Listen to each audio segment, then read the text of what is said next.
I don't sit now. Hello, hello. All right, all right. Check your on. Hello. Testing, testing. Is it okay? Yeah. Testing, testing. 1, 2, 3. Okay, wait. Channel 1 no go. 1, 2, 3. Okay. Testing, testing. Balance. Testing, testing. No.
Good morning, guys. Let's be settled. We are live now.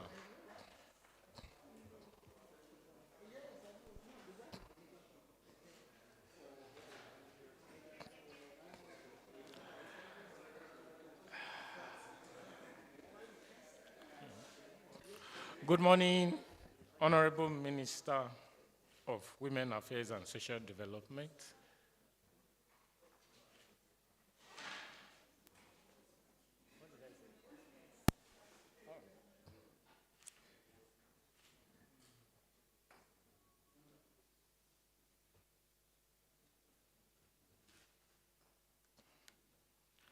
Good morning, Honourable Minister of Women Affairs and a special entourage. I'm sure this morning we don't need to be told who is gracing this platform.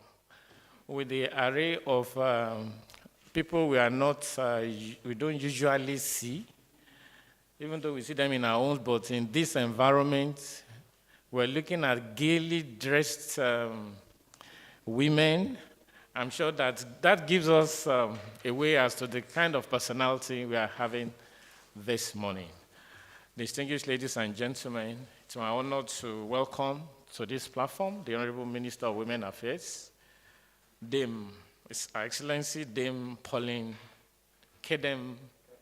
Tallen, Officer of the Order of the Federal Republic, a Knight of the Order of St. Gregory the Great. I'm sure a lot of people must have been wondering, what does KSG mean?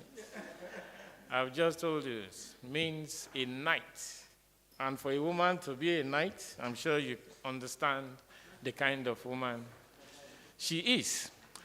Chairman, Presidential Communications Team, and other members of the team, directors of the ministry, we're still expecting them, our journalist friends, and others watching us online. It's my pleasure to welcome you to the 59th edition of the special press briefings coordinated by the Presidential Communications Team.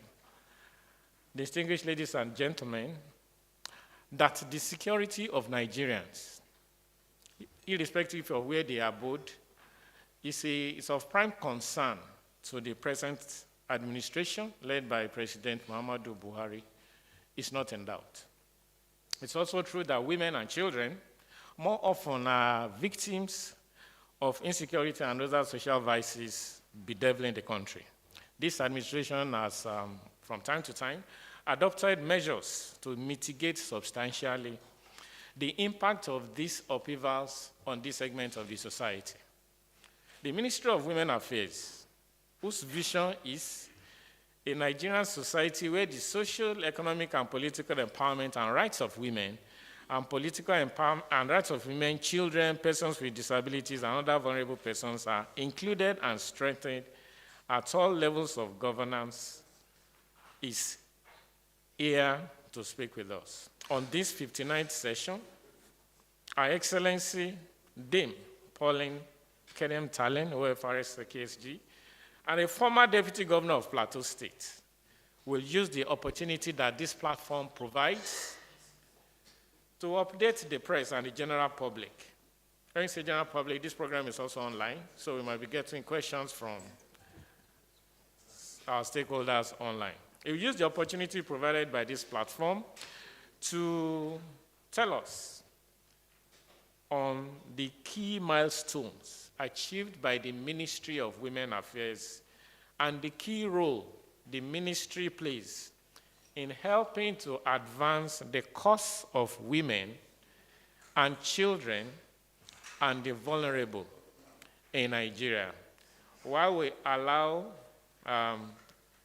shortly from now, a few moments from now, the Honourable Minister, as usual, will come to the podium and speak with us for about 30 minutes, 30 to 40 minutes, after which you will take questions from those, our stakeholders watching us online.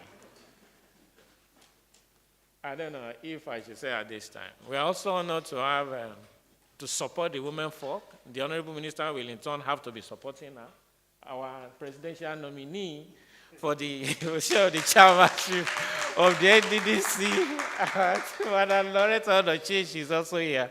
I'm sure the Honourable Minister will be very happy to have her and to support her all the way as she gets her nomination, confirmed by the Senate. On this note, I would like to invite the Honourable Minister of Women Affairs to speak with us, as I said, for about 40 minutes, after which he'll take questions from our journalists here and those of us, those watching us online. Honourable Minister.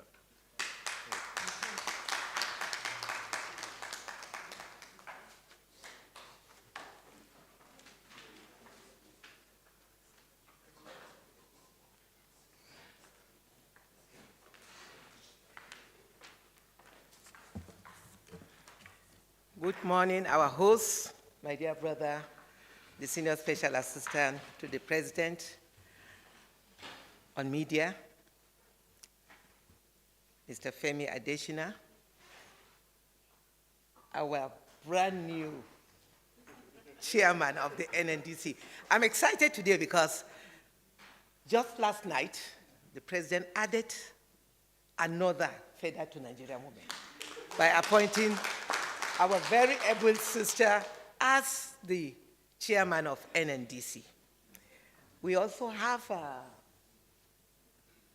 directors of the ministry, the acting permanent secretary. I'm also proud to say that we have in our midst here the world president, international president of Medical Women Association, Dr. Elinor. We also have the national president of Nigerian Medical Association, Dr. Adekemi Odetoro. We have a member of the Ministerial Committee on Private Sector, Dr. Jofia Gopal. Directors of the ministries are all here in full swing, like the Senior Special Assistant to the Honourable Minister, Princess Jumei. We have the president, the national president of the National Council of Women Society. That's the president, the umbrella organization of all Nigerian women organizations. We have my very dear sister, whom we work with day by day, the country rep of UN Women, Beatrice Ayom. We work very well with our international partners. The UN Women is the closest because her mandate is to work directly with women. I want to thank all the State House Press Corps for inviting me and my team for this press briefing today.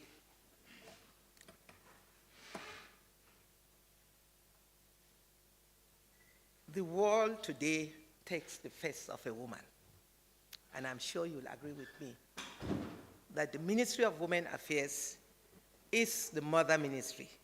Why do I call it the mother ministry? It is the ministry that deals with everything that affects the women, children, and other vulnerable persons. So it is the machinery with the mandate to empower and protect the advancement of the social rights of women and all Nigerian children and the vulnerable. We also ensure the entrenchment of gender balance in political participation. That's why I'm excited about this, our brand new presidential nominee. The first time a woman is occupying that position. Mr. President has done a lot of giant strides for appointing women in critical positions where it has never taken place before. I will come to that. We also ensure the entrenchment of gender balance in political participation, women empowerment, socioeconomic inclusivity, protection and promotion of reproductive health and rights of women and children. The ministry works through the state ministries of women affairs at the state level, local government areas, through the social welfare officers and various steering committees and technical working groups on the different sectors in the economy. Okay. So the ministry has only one parastatal, and which is the National Center for Women Development, It also ensures the elimination of gender-based violence. And tomorrow is actually the day that we will kick off the 16 days activism. We know that gender-based violence is on the increase every day. There is no day I don't receive reports of one form of gender-based violence or the other. Women are so traumatized. We need the voice of men to join us in this fight. And that's why we, the UN system instituted the he for she. And we've decorated Mr. President, we've decorated the Vice President, Senate President, Speaker, and key officers that believe in working with women, believe that without women we can't get it right. In the press corps, state press corps, we have two women that have always made a difference. If you recall last year, the Minister of Women Affairs was completely forgotten because somehow, either because you feel the women are not too important. But with these two women there in the press corps, they reminded them that this year, Ministry of Women Affairs has to be featured. As I said, the world is now taking the face of a woman, and the world over is addressing gender balance. Without having more women at the decision table, we can never get it right. But once we have women, there will be, the difference will be clear, because the man cannot know it all. He can't remember everything, and that was why the woman was created by God. So ignoring women is going against the will of God. Our mandate is uniquely multisectoral and cross-cutting, and that's why I call it the mother ministry. Within the period under review, we have worked towards attaining equality, equity, and development, which have been effectively achieved through supportive institutional collaborations and reforms in the various sectors represented by different stakeholders, including government at all levels, development partners, donor communities, non-governmental organizations, and the civil society is still working in progress. I want to commend our civil societies organizations in Nigeria. They are up and doing, they are working closely with the ministry. I commend them. I commend all other women organizations, NAWAJ, Medical Women Association, they are here. And to cap it all, UN Women is a partner that we work with to achieve gender equality and protecting the rights of women. The mandate uniquely is multisectoral at all levels. And that's why we have women in agriculture in the Ministry of Agri. We have the women, the education of the girl child is key to the ministry, because without education, you can't get it right. Education is key, and it is top on my agenda. And that's why we work hand in hand with the Ministry of Education. If not for this press briefing, I would have been with the Ministry of Education, because they have a major program today. So we do everything hand in hand, because the education of the girl child is the greatest investment that will equip a woman in life. Without education, we wouldn't have a woman representing us at the international level. Without education, Amina Mohammed wouldn't have been there. She's making us proud at the UN as Deputy Secretary General. Without education, Ngozi Okonjo-Iweala wouldn't have been there. So education, and I'm happy Mr. President has always made it clear that every Nigerian child deserves to be educated, particularly the education of the girl child. Because when you educate a woman, you are educating the family, you are educating the community and the society at large. But when you educate a man, you are educating a single person. Within the period under review, we have worked towards attaining equity, equality, and development. We've achieved so much through supportive institutional collaborations. We carried out reforms in various sectors represented by different stakeholders, including governments at all levels, development partners, donor community, non-governmental organizations, and the civil society. We've made progress on the domestication of the Child's Rights Act 2003.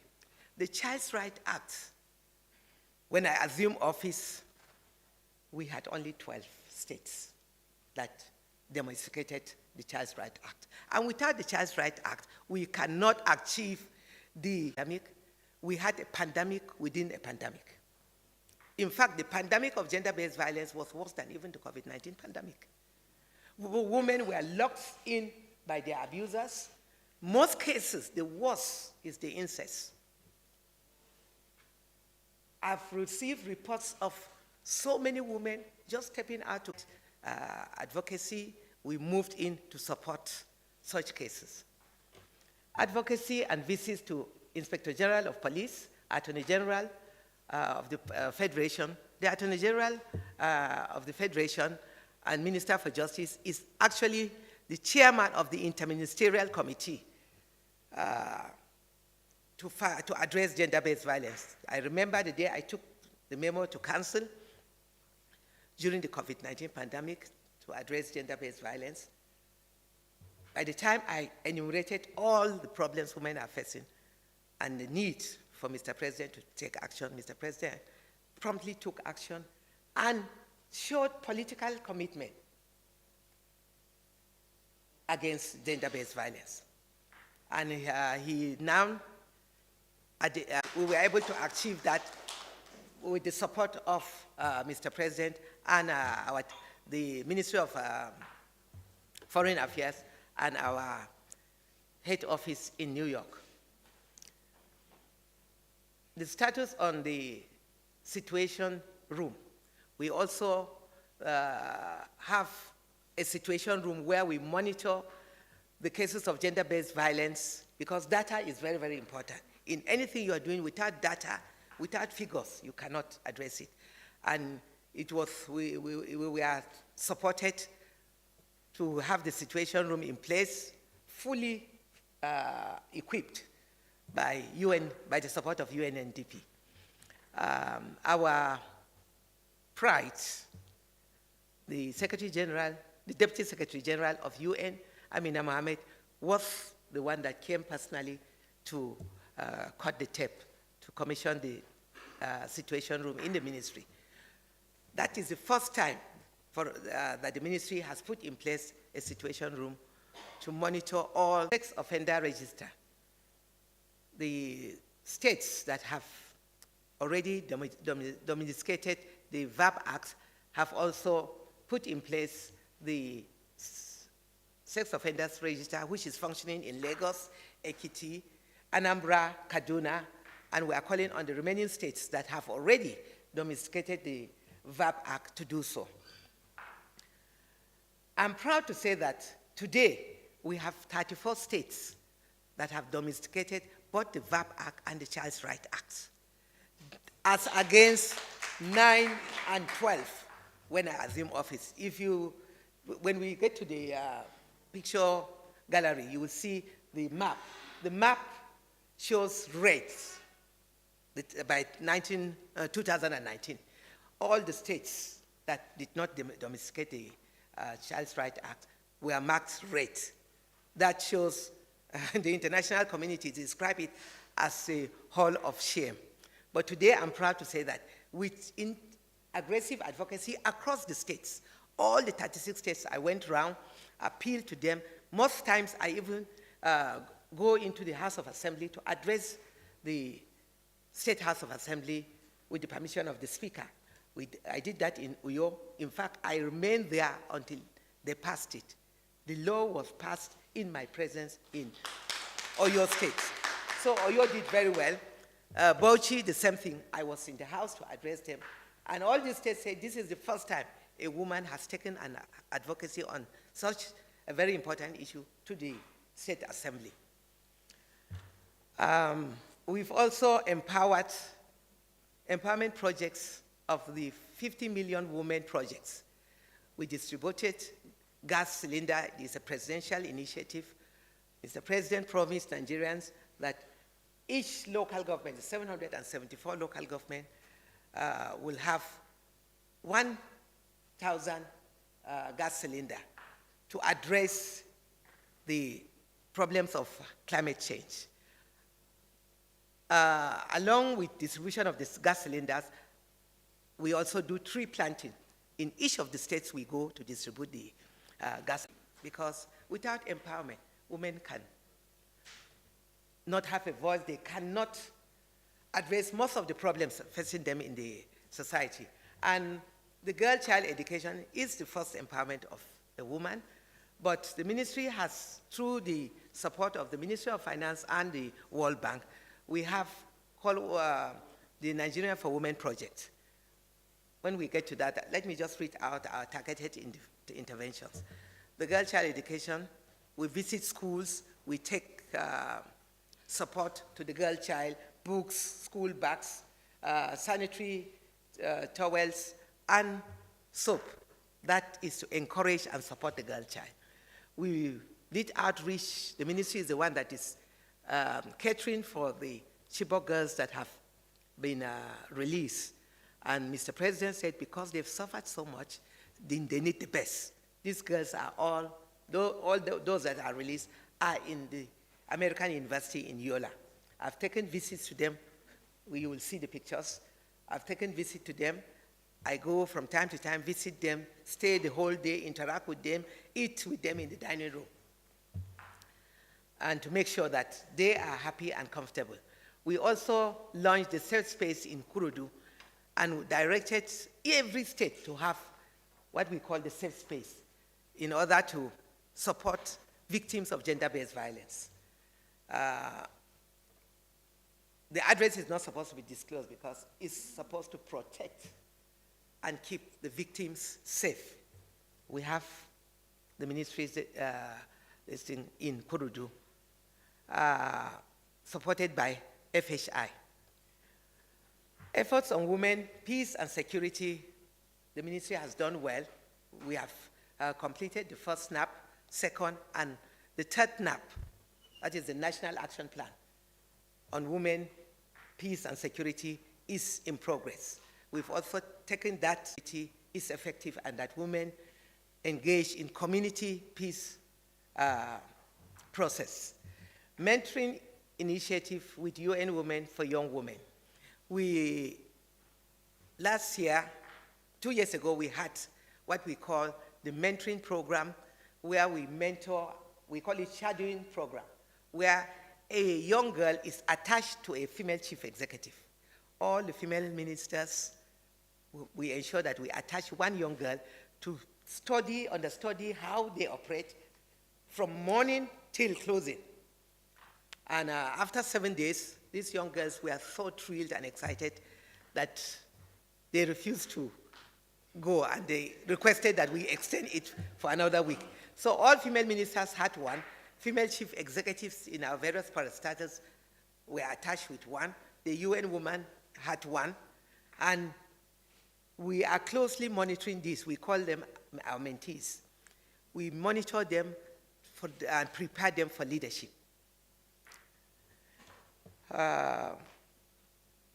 We have achieved a seat at CEDAW. Esther is our CEDAW representative, a Nigerian. We have the Nigerian for Women program. We have the ARIN program and the SPECS projects. You will all see the pictures. The female ambassador achieved the MOU to sustain bilateral relations between Nigeria and the Philippines. We just came back from the Philippines just last week. And our female ambassador in the Philippines is really making Nigeria very proud. Philippines is a country that Nigeria will learn a lot from them. The Philippines has a female vice president, and most of their provinces, which is, we compare to our governors, are female. We had an investment forum where female businesswomen were invited for us to interact with them.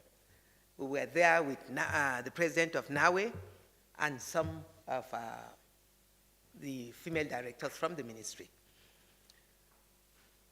Representation of women in politics. We mentored a lot of women before the primaries, preparing them for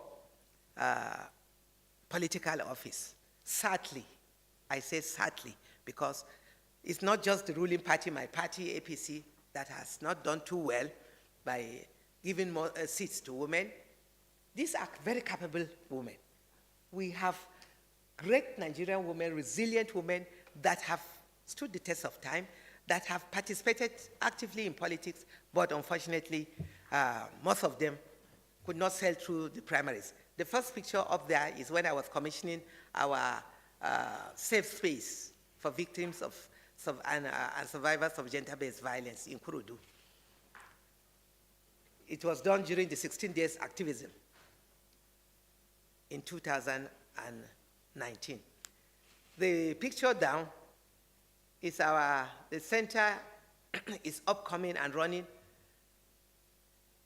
As of that, we urge every state of the Federation to establish similar safe houses where we do a lot of training. The pictures down, we train them while they're there in hairdressing, computer programs, sewing, different trades, so that they don't stay there idle. At the end of it, when they come out, we give them a starters pack to start their own business. The picture here is the launch of the National Situation Room and Data Dashboard for ending violence against women. That's my picture there with the Deputy Secretary General, our sister Amina Mohammed, when she came to commission the Situation Room. It is a program supported by UNDP, UN, and EU Spotlight Initiative. This has led to the improvement and availability of gender-based violence data across the country. On the dashboard, as at 22nd of November 2020, the reporting statistics are as follows. The total reported case, 11,053, fatal cases, 401. Closed cases, 592, sadly. Convicted of perpetrators of this deadly act, only 33. This is unacceptable. That's why we are calling on the justice system to act fast on cases of gender-based violence.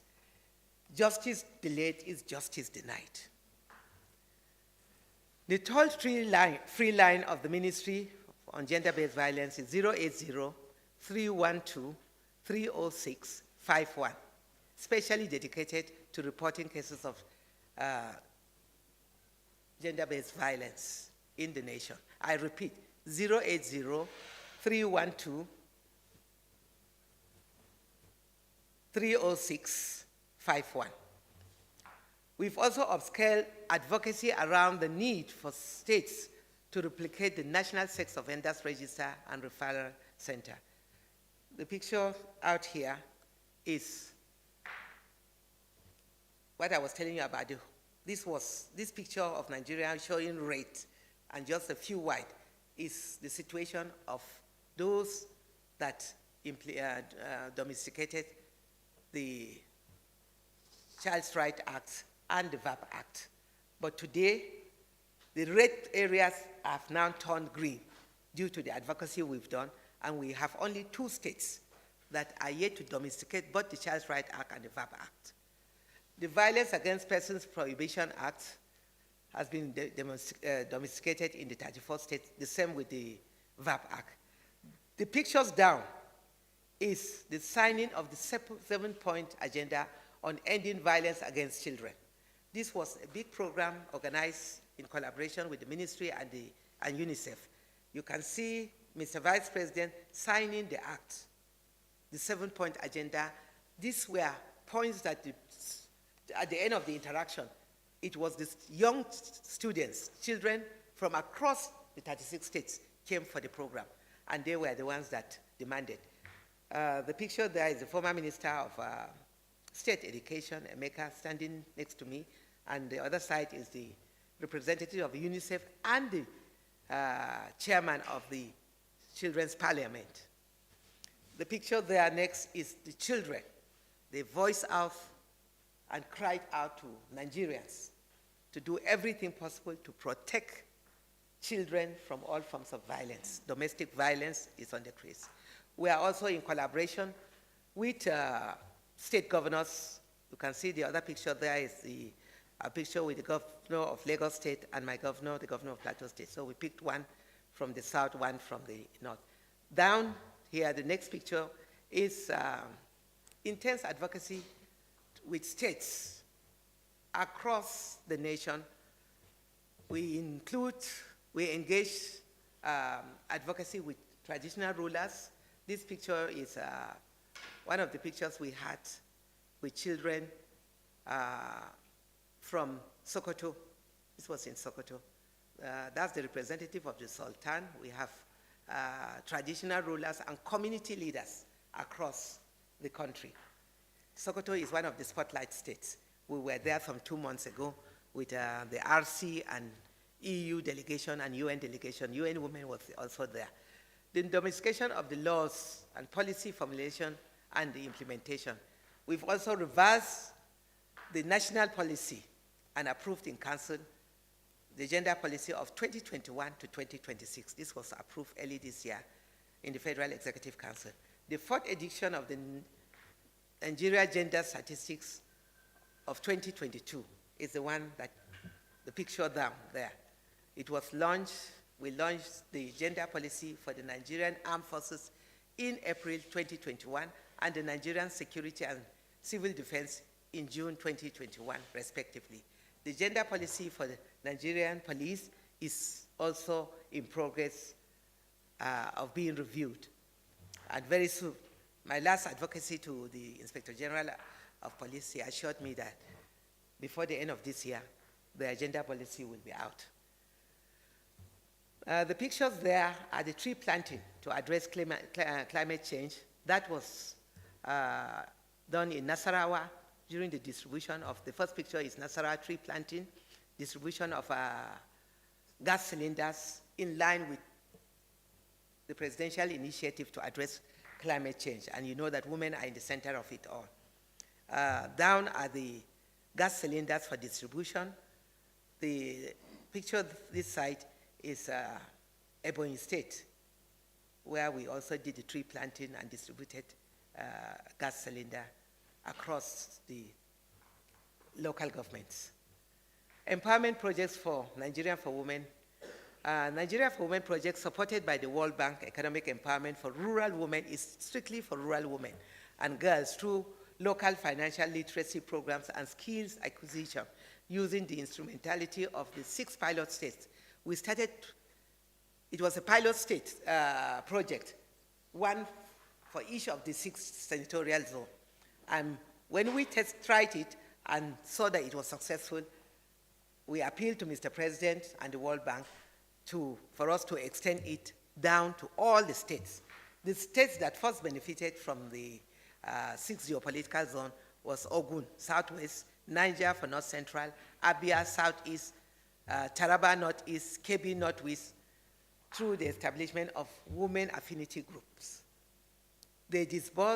The project has disbursed over 3 billion naira to 67,358 women beneficiaries. The first picture up there is the excitement by the women. You can see the rural woman backing us here, screaming and was so excited when she got her alert because all the money was transferred directly into their accounts. And each of them, I gave you this figure, over 67,000 women have benefited so far, and more are coming. The process to extend it to all the states, because I had a meeting with the Governors Forum, and the Governors Forum, we gave them the conditions that part of the conditions is you must domesticate the Child's Right Act and the VAP Act before you are qualified to benefit. And that helped fast track the domestication of the Child's Right Act and the VAP Act. So far, before the end of this year, the whole country will, because the 2 states, I don't want to mention their names, because the 2 governors have assured me that before the end of December, they will key in. So I leave that. This is also empowerment program.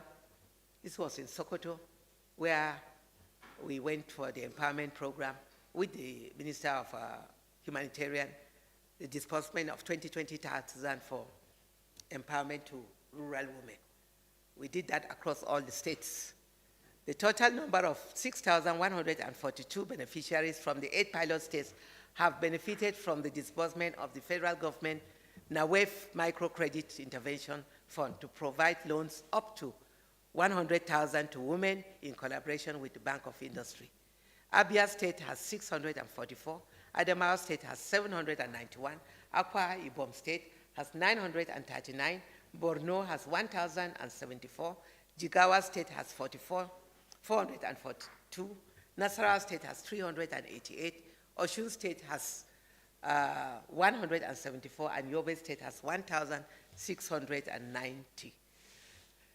Efforts are in progress to ensure all the 36 states benefit. We have reached out with the governors and they have confirmed. I did not just sit back and forgot about the parents of the Chibok girls, that some of them are still in captivity and those that are in school. I appealed to Mr. President during the COVID-19 that there's need for a special intervention to empower the mothers of these victims. And Mr. President graciously released a handsome amount of money that was disbursed to these women. You can see the envelope. We don't want to discuss it for security reasons. And food items, clothing for their children, clothing for the other victims in the, that their children are yet to be released, and those that their parents' children are released. There was no exemption. Those are the food items that was shared to them and other equipments to protect them during the COVID-19 pandemic. Up there is the helicopter and the security crew that accompanied us. It was a very big and risky trip, but God saw us through. The security gave me 1 hour to address the community and disperse the items. While I was addressing them, a helicopter surveillance was going around. And God saw us through. We finished and left Chibok successfully. So Mr. President has graciously remembered to reach out to these women and to make their life a little bit more comfortable, while efforts are in progress to ensure that the remaining ones in captivity are released. Next slide. This is also the parents of the other girl.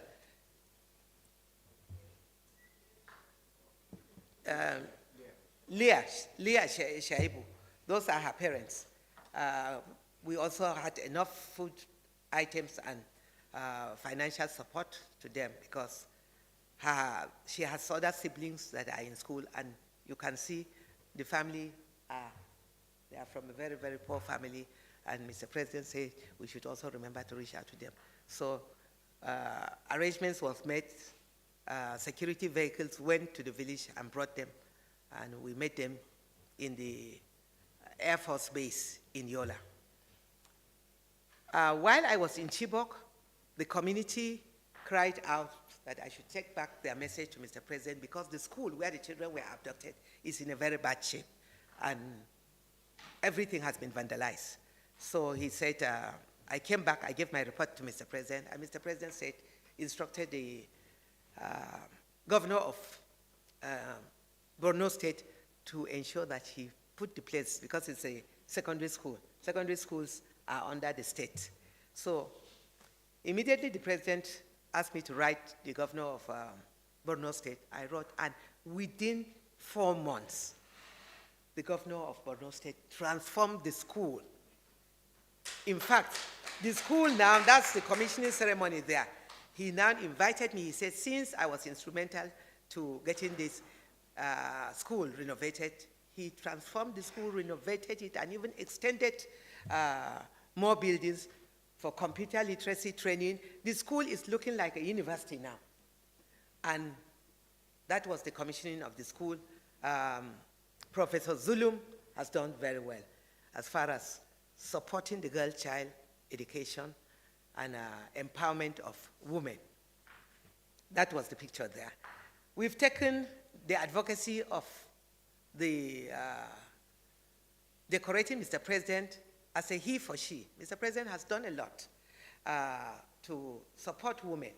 And even this morning, the good news that we're sharing again is one of us is a presidential nominee as chairman of NNDC, the first of its kind.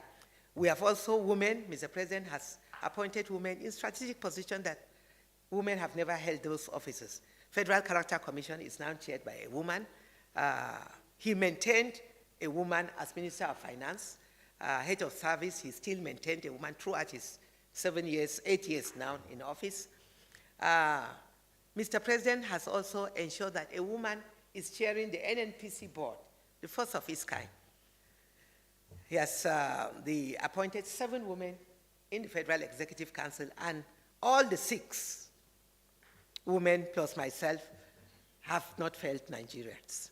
The 6, all the 7 members of the female Federal Executive Council are doing very well. I commend them. Minister of Finance, Minister of Humanitarian, Minister of State, Niger Delta, Minister of State, Trade and Investment, Minister of State, FCT, and Minister of State, Mines and Steel. All are women, and they are doing very well and making us proud. We are appealing that the next administration should double the number, because women have proved worthy of occupying such seats. So because of the effort of Mr. President, Nigerian Women and UN Women urge me that we all agree that Mr. President needs to be decorated as a he for she. Supporting Mr. President is his vice. After decorating Mr. President, I also went and decorated the Vice President, who also believes strongly in the empowerment of women and the participation of women in nation building, all spheres of life. In fact, we are not only demanding for 35%, but Nigerian women deserve 50% in all spheres. It's happening in other countries.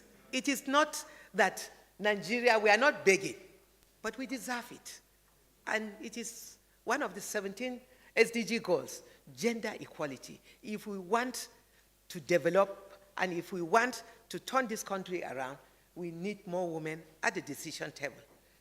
At the security sector, there is the Inspector General of Police, where I went there to decorate him too, because the first point of contact, the reporting first point of contact of any gender-based violence is the police station.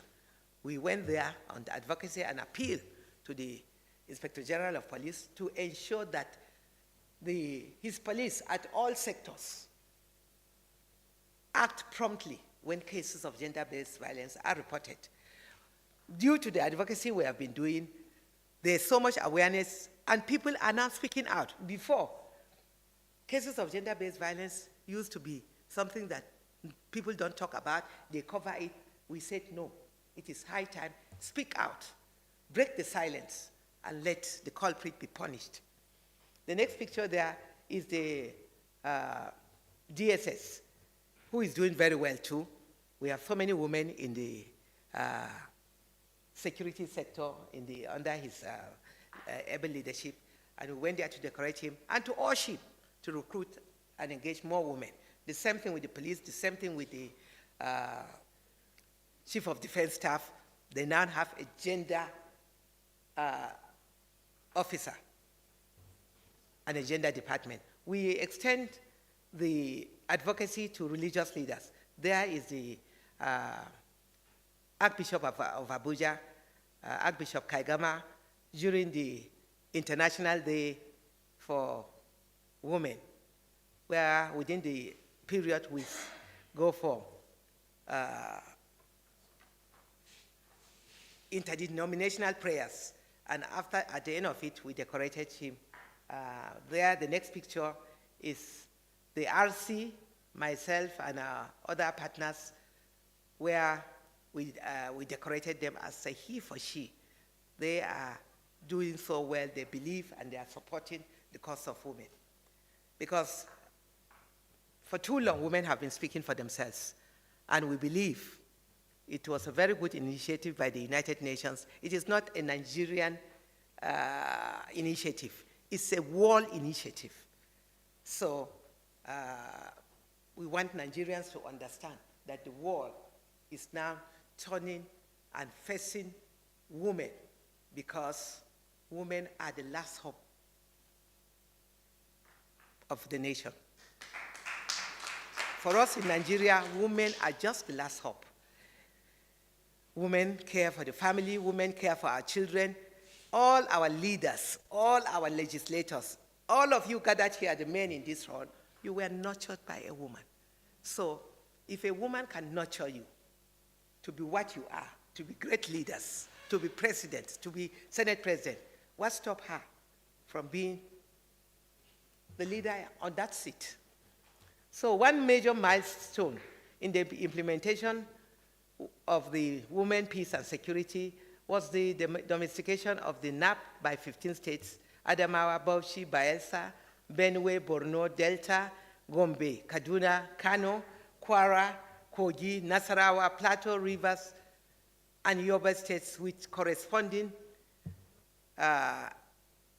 LAPs, that is local, yes. Katsina State, which would make the 16th state, has finalized the development of its action plan, which will be launched before the end of this year, while one local government area, each in Plateau and Kano states, have developed their action plans. Delta State has produced 3 action plans in 3 local government areas, with 6 more in view. We are taking strategic measures to ensure that all states develop their state action plans, while we are on the process of developing the 10th action plan. Last month, I inaugurated the committee to work on the 3rd action plan. Under peace, women, peace and security, we reach out to all the service chiefs on advocacy. The first picture there, you could see me and the chief of defense staff, where I took the advocacy there with UN Women and a powerful delegation of women to decorate him as a he for she. And that swore him. Women in the military are giving me reports that things are getting better for them. We have a separate gender officer and a department for gender under the military now. The next picture down, sadly, we've lost one of them during the winging of our 2 first female pilot fighters, Flying Officer Kafayat Sani and late Flying Officer Tolu Lope Aretile. I was the one that winged them. The then chief of air staff invited me to decorate these wonderful 2 ladies. Unfortunately, we lost one 2 years ago. Next slide. Women, peace and security continues. Those pictures there are during the establishment of the position of the gender advisor in the Nigerian police force, setting up gender desks across the police commands in the Federation, and the ongoing review of the Nigerian police gender policy. We also hosted the 1st and 2nd annual forum on women in the security sector. That picture is during the conference, and after the conference, we had a group picture with our military female officers. We also, in collaboration with other development partners, the ministry witnessed greater collaboration with development partners and the donor community. The civil society partners, including among others, are UN Women, UNICEF, UNFPA, UNDP, UNODC, UNIDO, UNITA, ECOWAS, African Union, European Union, governments of Canada, Norway, and Germany and China. Spain, Britain, US search for common ground, defeat rule of law, Plan International, World Bank, GPEGO, Action Aid, and Mercy Corps. Other existing World Bank funded projects under the ministry are the ARIN project, the SPECS project and the Agile projects, respectively. The pictures there are showing the training program held at the National Center for Women Development. That is a special center where we do a lot of training. We train women in different fields. In fact, not just the regular training of either catering, tailoring, or we train women in tiling, we train women in engineering, we train women in electricity, fixing the AC, electrical gadgets, and those are the graduates during the graduation ceremony. Down there, we also do special training for the blind, the physically challenged. So the blind women do receive training there, and at the end of the training, we give them status pack to keep them going. We also, the picture with the cake there is during the ceremony of the launch of the daycare center at the Women Development Center. We've reactivated it, put it in use, and it is now very functional. We call on all other MDAs to create and have daycare centers within their MDAs in order to help nursing mothers to stay at work. Thank you for your attention.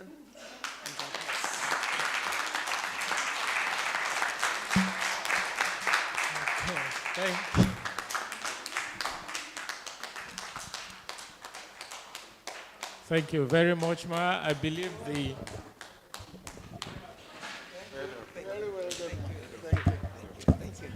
Thank you. I believe the Honourable Minister specially deserves another round of applause.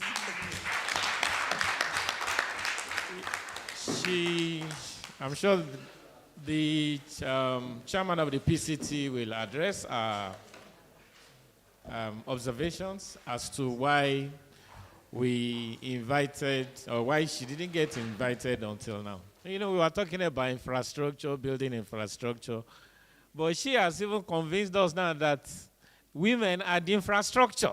So there's not, we didn't need to be building women. Let's appreciate our madam once again. The night. It's one thing for the Honourable Minister to tell us what the ministry has been able to achieve over this period. It's another thing for us to agree as to what you've told us. So we'll now throw the presentation to our people here and let them tell us how they have keyed into your presentation. As normal as we usually do, we'll take questions in batches of 4. You take them, and we'll also go online and see if there are questions there, and that will be then. I also want to make another assignment, another announcement. The women want to make a special presentation to Honourable Minister in recognition of what she's been doing so far. And after the question and answer session, that will take place. Who takes the first question? Julie? Julie is the only woman. Abba. Where are the women? Julie 1, Ralia at 2, Viewer at 3. Any supporting man? Any E for she? Who is the E for she? Choji. So Julie, fire first.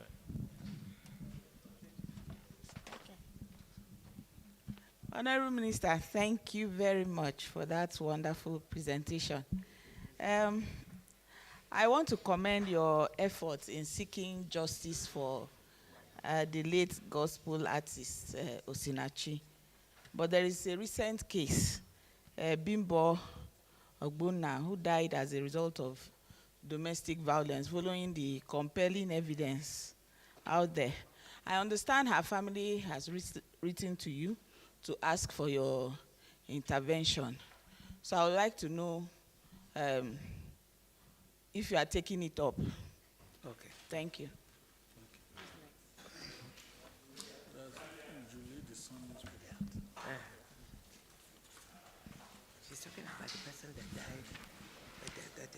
Good afternoon. Gender-based violence that they brought to us. I'm just hearing it for the first time. Okay, it's still morning. Good morning. My name is Raliat Adeneko from Classic FM and Beat FM. Okay. We can't hear you. Yes, hello? Yeah. Okay. Good morning. My name is Raliat Adeneko from Classic FM and Beat FM. So that you give me. Also in relation to what Julie just said, another woman in the northern part of the country was actually in Yobe State, precisely, was locked up by her husband. And after 1 year, she later lost her life. What's the situation report on that? What has the ministry done about it? And secondly, there's been a recent trend of youths, especially in Lagos, committing suicide, jumping into the lagoon, and so many other suicide cases around the country, especially amongst the youth. What is the ministry doing about these suicide cases? Thank you. Raliat, you broke the rule. One question. Please. One question. Good morning, Honourable Minister. My name is Dorcas Boitisun-Bello, and I cover Viewer Television. Again, I would add my voice to the other women that have applauded your achievements so far.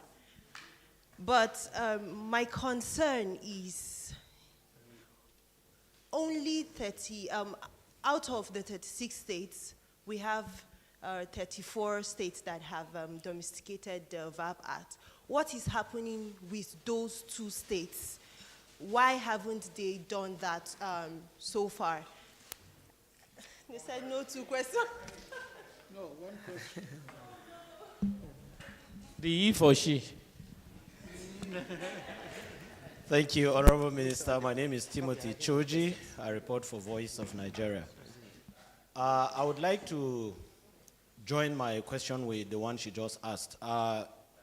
What, apart from the advocacy visits you made to those states where you were able to achieve the domestication of the Child Rights Act, what other thing have you done? What something extraordinary to achieve at least 34 states out of 36 domesticating the Child Rights Act?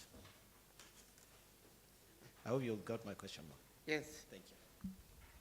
Okay, so we've taken 4 now, so you can respond. Okay. Okay, thank you very much. The first question is on Bimbo,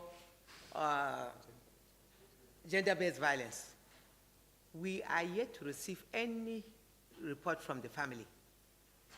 And I want you to understand that Ministry of Women Affairs does not just handle all the cases in Nigeria. We operate with states, commissioners for women affairs, and local governments.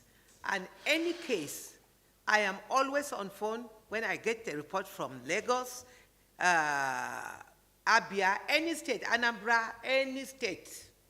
We reach out immediately to the commissioners and monitor and ensure that action is taken. We follow up by reaching out to the commissioners at the state level. So it is not the Ministry of Women Affairs that will move into states and handle the case. That's why we are a federation. We work hand in hand with them, and during this Council of States meeting, we get reports. On any cases, the case of Bimbo has not reached the ministry, but we have been talking with the commissioner, and the commissioner in Lagos have reached out to them. Wives of governors also reach out in most cases to them. So we are working as a tripartite, as a federation. We work with the state governments and local government. We monitor and ensure something is done.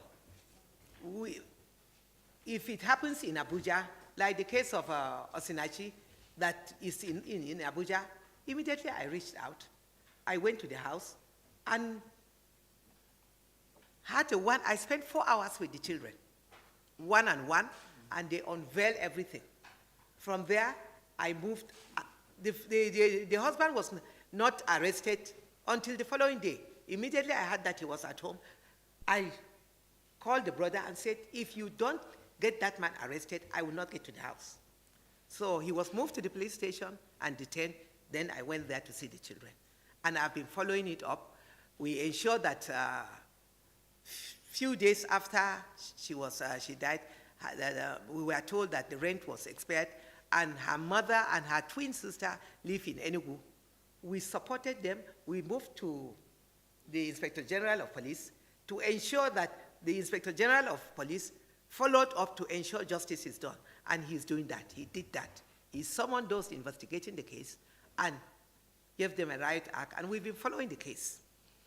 For the children, the twin sister lived in Enugu, and she wanted to move them back. The ministry facilitated, gave them money to move down to Enugu. For you again to understand that we work with the states, I wrote a letter to the governor of Enugu, a letter to the commissioner, and a letter to the first lady of Enugu. They reside in Enugu, and the mother is of age, and they cannot afford, where she's living cannot afford to accommodate all of them. We supported them with some money and called on well-meaning Nigerians to support them. But we handed them over to the governor of Enugu, the first lady, and the commissioner of women affairs, and we are monitoring. We made investigations. They come from Abia State, but they live in Enugu. I wrote a letter to the governor of Abia, narrating what has happened to his daughter and the first lady of Abia, and also the commissioner. So this 3 line of action was taken to the 2 states. I'm just giving you an example of cases that happen within my domain. We have so many cases of rape, incest, and we reach out. And we are following the cases, and that's why my worry now is the justice system to fast-track so many of the cases that are still pending, awaiting trial. So states are the ones handling the cases taking place in each state, and also local governments. We have government at the 3 tiers of government, federal, state, and local government level. That's for the first. The second, okay. The woman that was locked up, and we received complaint from that, and the family, and we are reaching out and following up the case too. Which one is this? Cases of suicide in the states. They are criminal cases. They are cases that the states are handling. We are monitoring with our commissioners in the states and the police in those states. So ours is to reach out and to follow up cases. And that's why Mr. President, in his wisdom, appointed the Attorney General and Minister for Justice as the chairman of the Interministerial Committee to ensure that the justice system are up and doing to address cases of gender-based violence and all cases of rape. Extra effort would you make to ensure the implementation of Okay, the extra, okay, you said asking of the magic I did to get the 34 states domesticated child writing. There's no magic. It's community engagement. We reach out to the states. We reach out after paying courtesy call to the governors, appeal to them. The case is before the State Assembly. It is the State Assembly that will pass the law before the governor signs. I reached out to the speaker. In fact, I decorated the chairman of the speakers conference, who is the speaker from Bauchi. I've decorated him as a he for she. I went to Bauchi, I went to the House of Assembly, appealed to them. So we go to the traditional rulers, we go to the community leaders, we go to religious leaders, we go to the state assemblies, and the wives of governors are also doing very well. They have formed a coalition of concerned first ladies against gender-based violence. So at the national, Mr. President has shown full commitment. Our First Lady, Dr. Aisha Muhammad Buhari, has shown full commitment. The 36 state First Ladies, under the chairperson of the former chairperson was Irelu Fayemi, First Lady of Ekiti, while the secretary is the First Lady of Kwara State. Now that they finished their tenure, they've handed the acting governor's chairman of the Governors Forum is the governor of Sokoto State, and his wife is doing very well. She has already arranged a meeting for the Ministry and Women to interact with the First Ladies within the 16 days activism to address gender-based violence. So, First Ladies at the state levels are doing a lot to complement and support the efforts we are doing. Our governors, I held meeting with all the 36 state governors, and at the end of the meeting with the Governors Forum, they also declared a state of emergency and showed commitment to address gender-based violence. So cases at the state level is handled by the governors, the commissioners for women affairs, and the First Ladies. There are so many cases that First Ladies have stepped in, taken the victims to the hospital, and follow up the cases with the police up to the court. So both the federal and state government are committed to address and address all forms of violence against women and children. Mr. President has shown zero tolerance. State governments have shown zero tolerance, and their wives have also keyed in. So I'm very impressed with the commitment from Mr. President, state government, and wives of government. Thank you, ma'am. Second batch. Where are all these hands coming from? Well, he for she's. The viewers lady, because you are taking one question, she wanted to follow up. Who? I don't know. The lady there. What was the follow-up? No, the question, you know, you said the Child Rights Act. Yes. 34 states have passed. Yes, yes. She wants to know the 2 states remaining. I don't know if you want to say it. That's it. Do you want to know the 2 states? I have assured you before the end of this year, the 2 state governors, I visited them just last week, and they assured me. So the next format, Bridge News, Gloria, Dr. Leon, and Bolaji.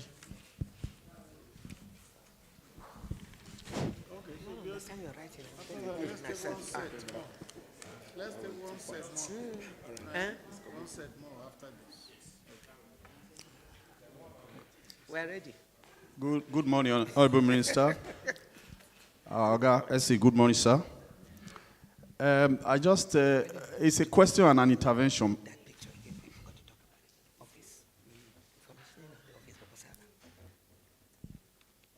Okay. My name is Horatius Egwa. I write for the Bridge News. My question is a question and an intervention. The question is, the biggest challenge we have in the case of violence against women or domestic violence or whatever is culture bound, is tied to culture. And there are some societies where issues of violence are treated as a family issue. As? Family issues. That there are some societies, I was in a forum with the First Lady of Kebbi State. This was one of the issues, the challenges that came up. You fight, a husband and a wife fight, then the society, maybe CSOs or whatever, want to take the case up legally. The society says, no, this is domestic issue. We are going to settle it domestically. You can remember the case of what happened in Benue, where a governor intervened.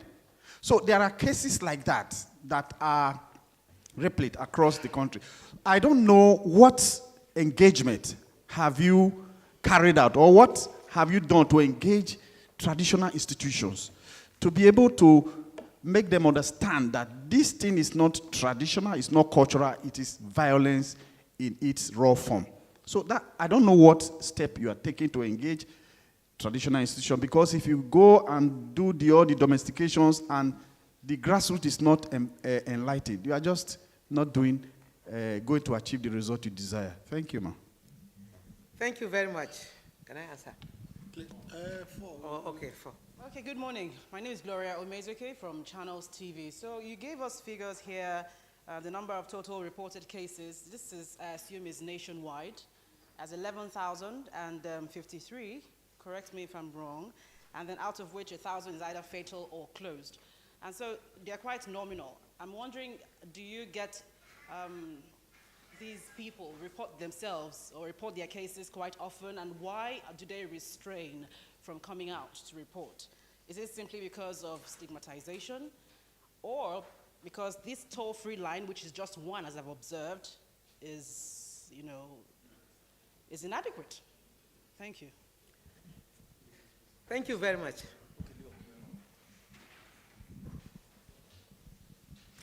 Thank you very much. Madam, my name is Dr. Leon of the Nigerian Tribune. Madam, the Safe Space Initiative, I think is very laudable, because a lot of gender-based victims are looking for, are in need of safe shelters like that. I want to know, how has, you said the states have been directed to have such, to put up such spaces. What has been the response? How many states have so far keyed into the initiative? Thank you.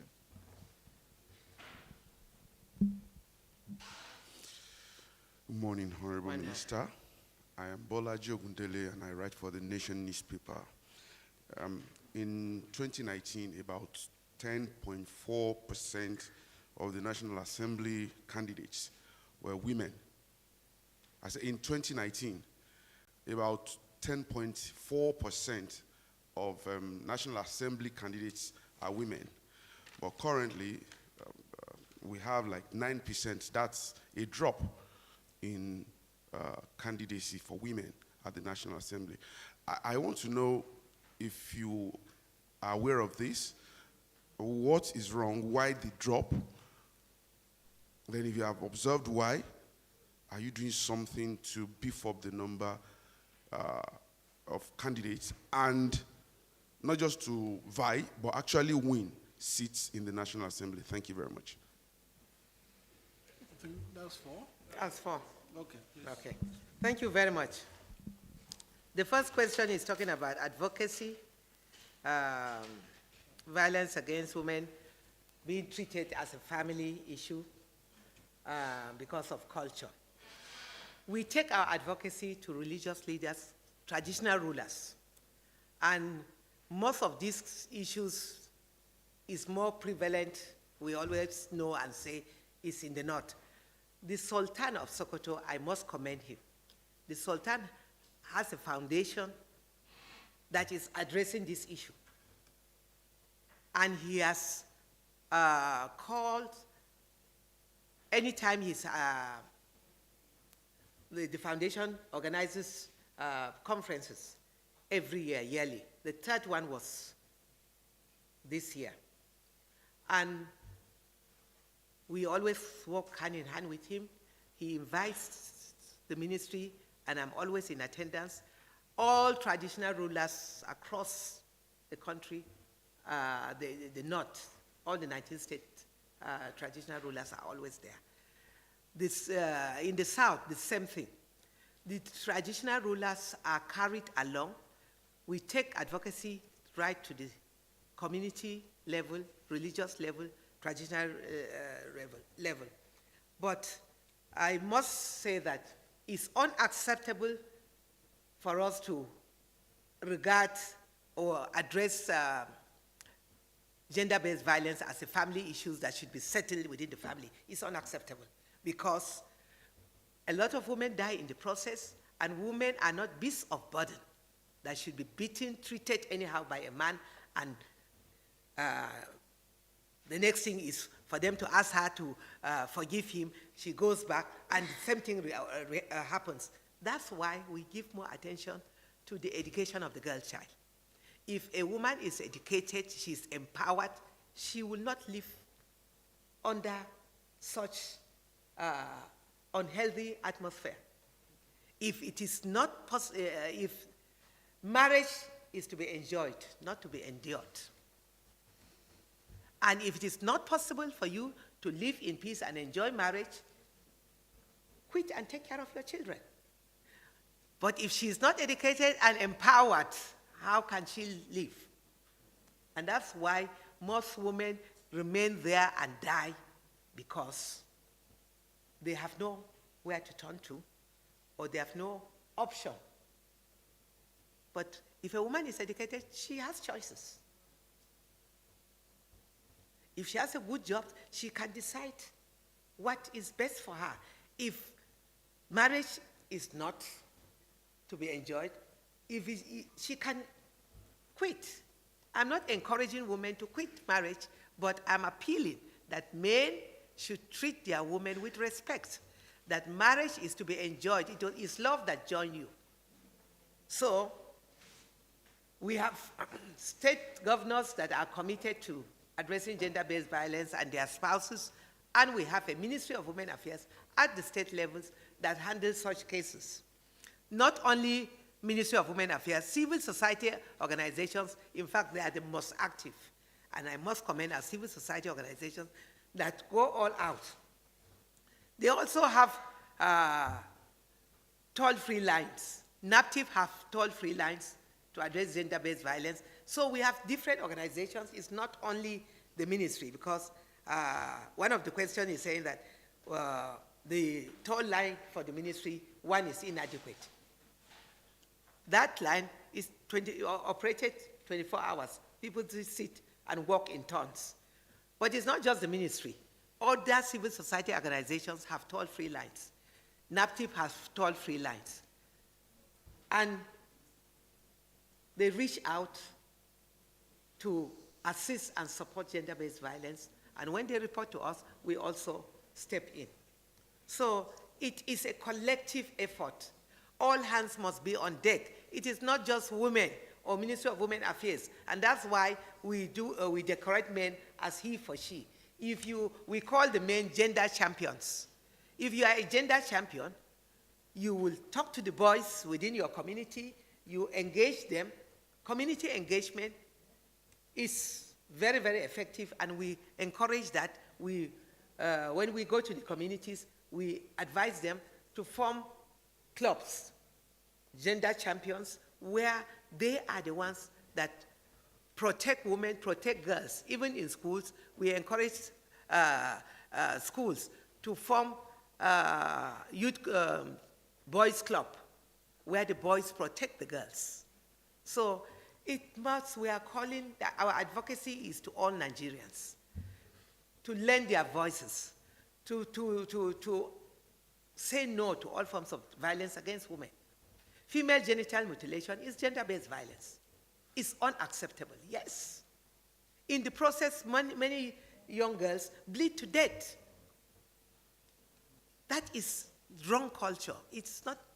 There's nothing medically that helps a girl that is being circumcised. So with education, things must change. And we engage community leaders, religious leaders. Everyone must join hands together to make the society a better place for our women and our girls. Women are the mothers in the home. Our young girls are the future mothers. They need to be protected by all, not just women to protect them, but men. That's why we decorate you as he for she, as champions within your community to protect these girls. And the spotlight states are doing very well. We've gone around and we are encouraging other states to key in. These are things we discussed during our Council of States. We also have a platform that we communicate with our commissioners at the state level. No reported cases of gender. Why no reported cases of gender? Okay, somebody asked me the question of the low reported cases of gender-based violence. Again, the advocacy is to ensure that people come out and speak. Some refuse to come out and speak because of stigmatization, but our advocacy is to ensure that people speak out. You don't die in silence. Speak out. Seek for help. I've told you the toll line for the ministry is not just the only toll line. Every civil society organizations, other civil society organizations, they also have toll lines. NAPTIP has a toll line. So it's not a one-man show. It's not, gender-based violence is not just an issue for the Ministry of Women Affairs alone. It's an issue for the entire society to come out and say no to it. Mr. President has said no to it. Mr. President has joined us at the town hall meeting. The first time a head of state has joined in a toll gate. He's not a staff of the Ministry of Women Affairs, but he's this leader that has shown political will. So it is something that every Nigerian, both men and women, must key in. We must say no to gender-based violence in order to have a healthy society. All of you here, the press, we are appealing to you to be advocates. Every well-meaning Nigerian should join and be a gender champion and fight all forms of violence against women. Women are your mothers, women are your wives, women are sisters, are your daughters. Women are everywhere. Can you close your eyes and imagine a world without a woman? Can you imagine a home without a woman? So I am appealing to, this advocacy is to all Nigerians. We must change the narrative. We must change our mindset. Thinking that Ministry of Women Affairs is a modern ministry. We have women in every ministry. And that was why Mr. President, last year during his presentation of the budget, for the first time, Mr. President appealed that all the MDAs must streamline gender. That is very significant.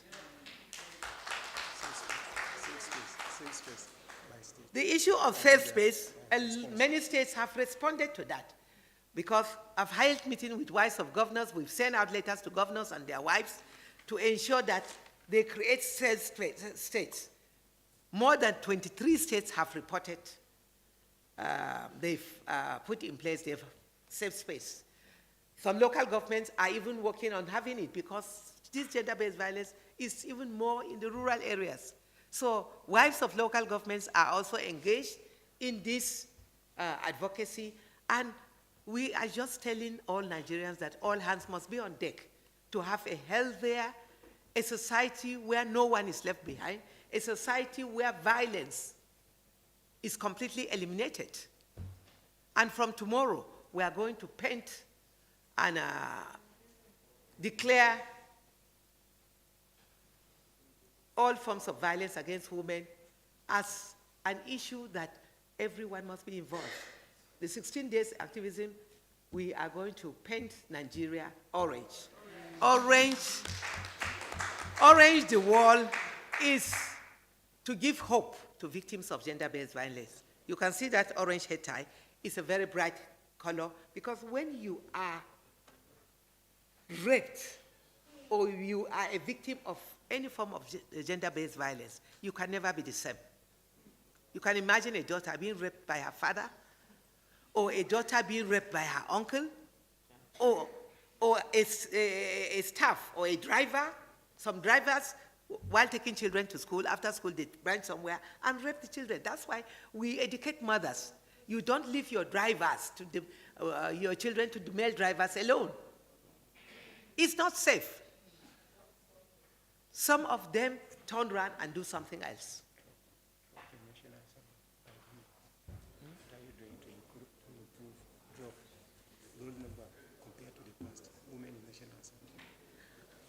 The last question about candidates, the number of candidates that is dropping. You will agree with me that myself and the First Lady and the wife of the Vice President, we led a powerful delegation to the National Assembly on the 5 bills. We led advocacy visit to the President of the Senate, to the Speaker of the Senate, to the Deputy Speaker of the Senate and the Deputy Senate President, and decorated them as he or she in order to support issues affecting women in the National Assembly. But we are yet to get there. And that was why Nigerian Women civil society organizations mounted pressure for 2 weeks in front of the National Assembly. But all hope is not lost. We are still lobbying, and we have been assured, they've told us that they will reconsider the remaining 3 bills. By the grace of God, it will do. As far as the poor listing of the national women participation in politics, it is heartbreaking. It's not that we don't have qualified women. We have very qualified, resilient Nigerian women in politics. But the society is yet to support and encourage women. And women, you know, there's a lot of violence in politics. Women can never engage in thuggery because we are mothers. No woman, no, no. Women will never. All the elections I went through, that's true. Order. That's true. Order. Women will never engage in using youths as thuggery for their campaign because we are mothers. We will not give drugs to children, to youths to misbehave or to snatch ballot box. No. It's men that are doing that. And that's how, that's true. That's true. Okay, well. It's true. These are facts. We know it.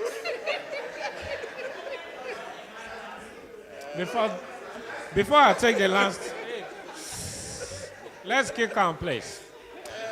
Before I take the last round of questions. Yes. Before I take the last round of questions, I have a few questions online.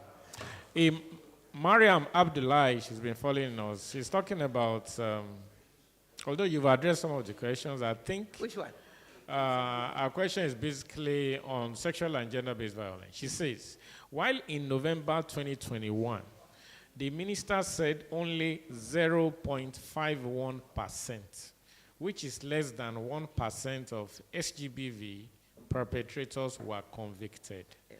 What is the challenge, and has there been any progress? That's one.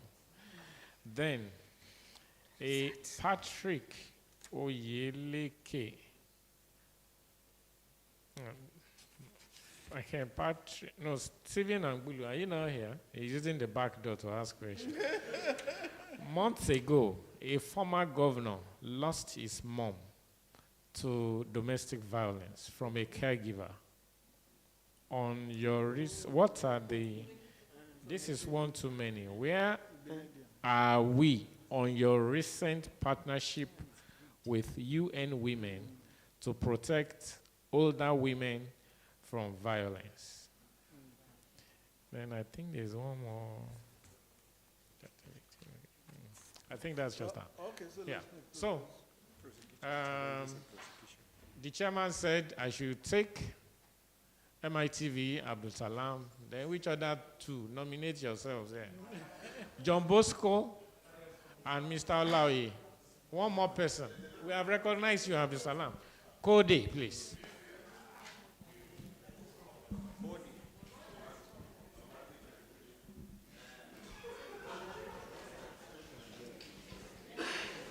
Good afternoon.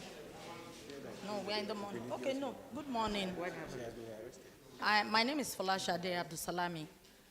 I report for MITV.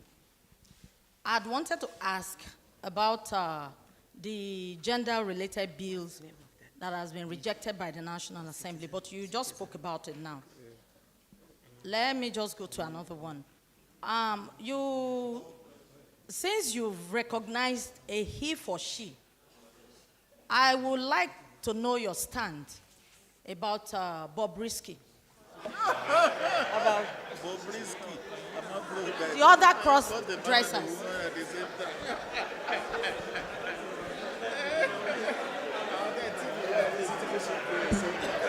this a question that's Bobrisky, have you? Yeah, Bobrisky. It's about a man and a woman at the same time. Thank you very much. No comment. Yeah. Honourable Minister. No comment. No comment. On Bobrisky, the society should do something about that. It's a societal problem. No comment. Yeah, Honourable. About elderly. Yes. Let them finish the questions. Okay. Yeah, Honourable Minister, my name is John Bosco Abakuru. I write for Vanguard. Well, I wish we also, to balance the gender, we'll have Minister of Men Affairs, so that they start from us. However, Honourable Minister, you have told us some of the efforts you made, even going to National Assembly, that you don't need, is that 34, 35% affirmation, you desire 50%. But Honourable Minister, we have been told that women are the enemies of themselves. And people have even accused the Minister of Women Affairs that you have not done enough to champion the cause of Leah Sharibu, who was adopted. They have also said that when a female presidential aspirant in APC, came out, the ministry didn't support her, and she was muzzled out. And even when Her Excellency, then Pauline, Tallen, was muzzled out, the women folk did not rise up to defend her. Now, you said women don't engage in thuggery. Yes, we know. But they have the highest number of voters. Now, why can't they use that their position, to champion their cause by voting for female aspirants or candidates when they come up? And without stepping on the wrath of the Honorable SA, I want to find out, Honorable Minister, how many cases of women beating their husbands that have you recorded?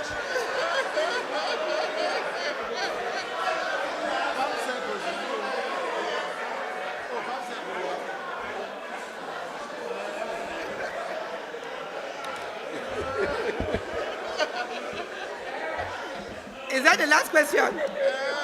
That's the last question. Why did you receive? Thank you very much. I think that okay, there's another one. Okay. Yes. The last one again. Yes. Okay. Good morning, Honorable Minister. Good morning. It's a great privilege to talk to you this afternoon. I want to assure you I am he for she.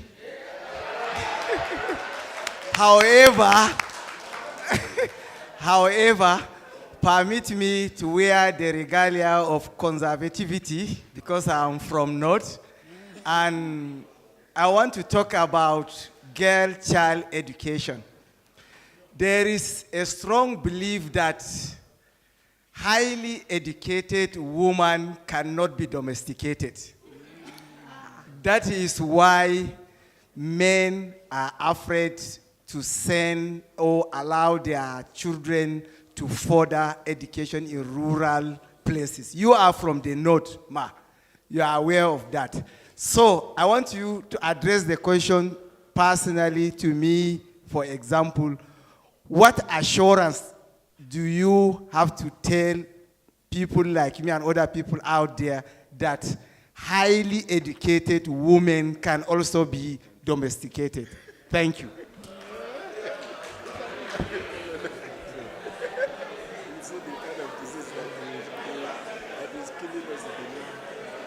That's the last one. Honourable Minister, My name is Lawrence Olaoye, and I write for New Telegraph newspapers. Hey, please, 1 hour, please. I've not seen anything. 1 hour, please. I want to know what effort your ministry is putting in place to rehabilitate victims of gender-based violence.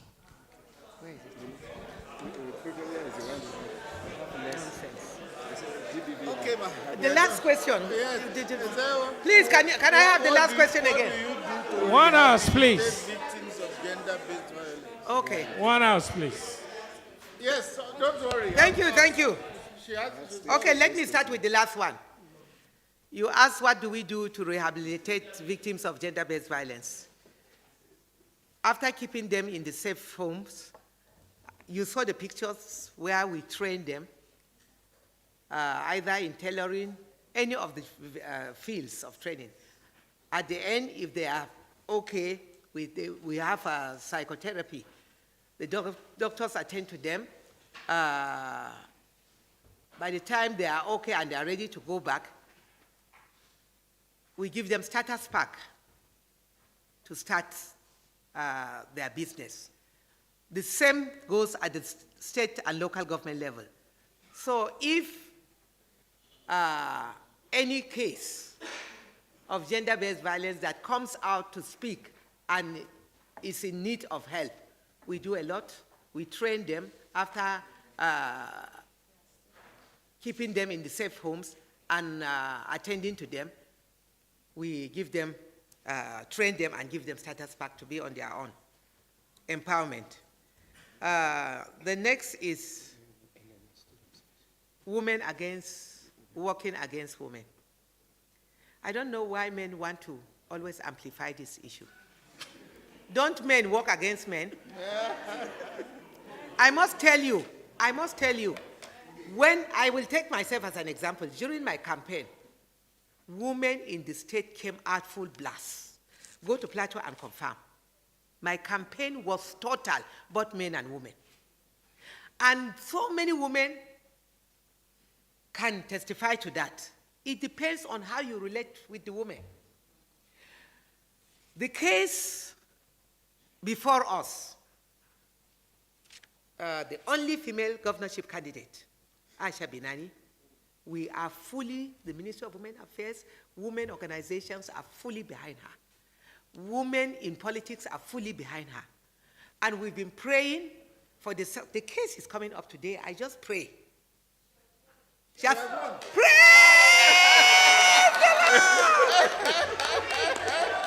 I knew that we will make it.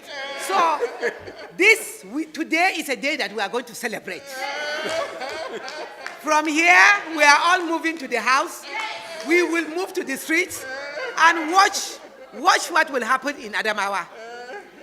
We will lead the campaign. Adamawa women already are fully mobilized. They have said that if she is not given her mandate, they will not come out to contest or vote in any election. Okay, no wonder. When I was talking, she has been calling me. See?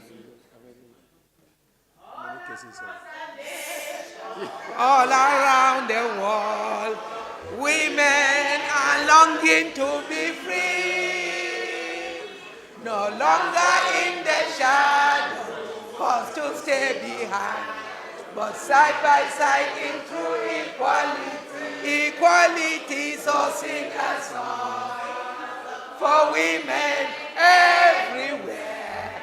Let it ring around the world and never, never cease. So sing a song for women everywhere. Equality, development, and peace. So today, a song for women everywhere. Let it ring around the world and never, never cease. So sing a song for women everywhere. Equality, development, and peace. So you can see that while I was making the address, you see, I've seen her 5 missed calls. She has been calling me, but I couldn't talk. Now I let out the cat that Nigerian women are fully behind her. And the case is coming up because throughout last night we did vigil. We have been praying and fasting on this matter. I'm telling you this. And God answered our prayers. Because this is a test case. It's not that we don't have capable women. They did it for me in 2011. They did it for late Mama Taraba. And I vowed that under my stewardship, Lord, wipe my tears. And God answered my prayers. Because this is a success story to Buhari's administration. Yes. President Buhari will be the first president that will inaugurate a woman as a female governor. By the grace of God.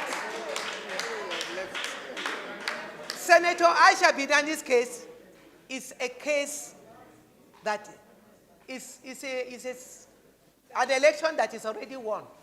Because the people have spoken. Adamawa people have spoken. The president of National Council of Women's Society is sitting here. She's from Adamawa. We are monitoring what is happening. So, I am happy. This is good news to Nigerian women. Sorry. This is good news to Nigerian women. And we are going to make a press conference to celebrate with her. Calling on all women.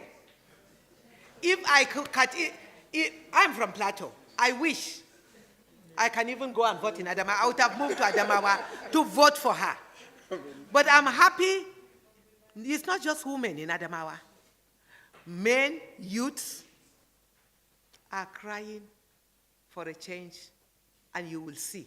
By the time Binani gets into office, the difference will be clear. The development that will take place in Adamawa, because she has been tested. As a member of REP, go to her constituency. As a senator, it's not just her senatorial zone. Adamawa people have told me that she handles cases, empowerment of youths, empowerment of women, empowerment of reaching out to the elderly, sponsoring people, giving scholarship to schools. This lady deserves to be supported. And her people, her victory during the primaries was a landslide victory. I thank God she won the case. This is answered prayers of Nigerian women. Whoever tells you women don't like one another, it's not true. Men contest against each other. Men fight against their fellow men. Why is it that you amplify that of women? In every society, you must have challenges.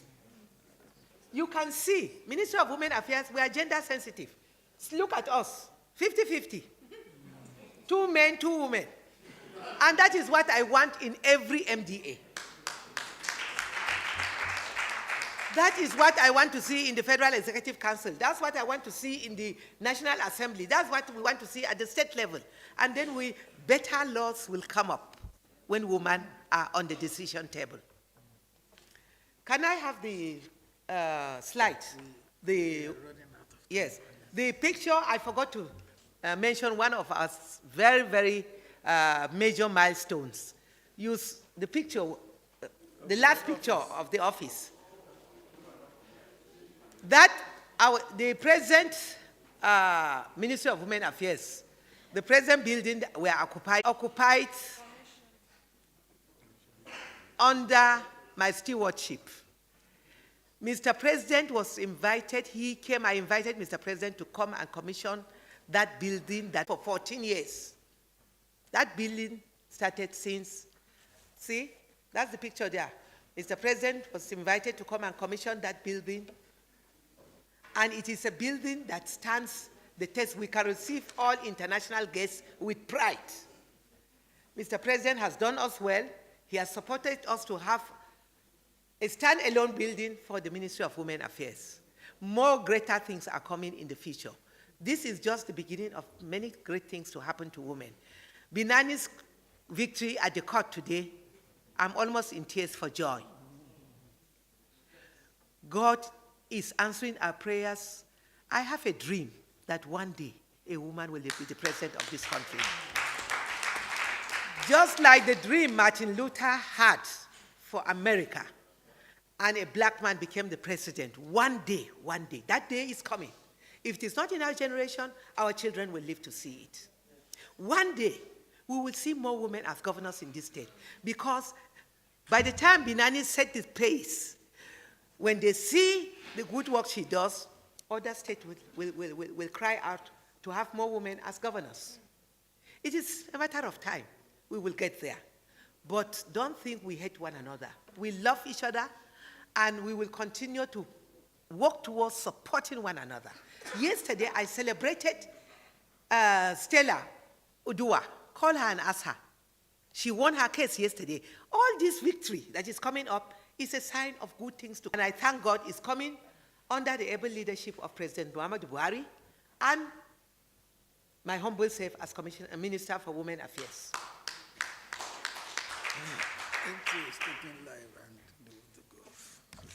Thank you. Are you done? I am not done. You stop me. See this magnificent building. You can quickly cut. All stand alone for Nigerian women. A journey of 1,000,000 miles starts with a step. We are making progress. Congratulations, Senator Aisha Binani. On behalf of all Nigerian women, we celebrate you. We thank God for this victory. We thank God for this victory and many more cases of women in Senate, National Assembly, House of Assembly. We pray that the few women that are in court, they will also have victory, as Senator Stella and Senator Binani yesterday and today. What a great day for Nigerian women. I am happy, and I thank the justice system for standing on the path of truth. I celebrate the Court of Appeal and the judges that handled this case. May God bless them. Posterity will remember them for good. Well, no. Yeah. The online questions she didn't. The two Okay, the last question. Challenges in prosecuting gender-based violence. Yes, again, this is the justice system. I've told you the Attorney General and Minister for Justice is the chairman of the Interministerial Committee, and he's reaching out, and we are hoping and trusting God that the justice system will improve by acting fast and ensuring that all pending cases are treated with dispatch. And that's why during the 16 days activism, we always take a walk to the Chief Judge of the Federation, the Inspector General of the Federation, and other agents are instrumental to ensuring that justice is done and promptly.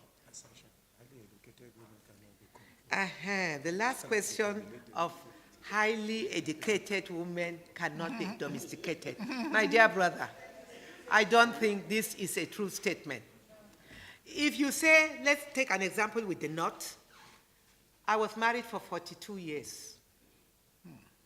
I never broke. It's my husband and my family that stood to make sure that I get to where I am in the political system. My husband groomed me in politics, supported me all through. The case that has been won today, Senator Binani's case, is another case in point. Her husband stood by her, supported her all through. The former Minister of Education, Professor Rukai, is educated. She's a professor in the core north from Jigawa. Her marriage has not broken. She's happily married and supported by her husband. If I start mentioning, the list is endless. Here in this hall, the international president of female doctors in the world is a Nigerian. She's happily married. On the day I brought her for presentation in the villa here, her husband was there, her mother-in-law was there. What are we talking about? Women are successfully married.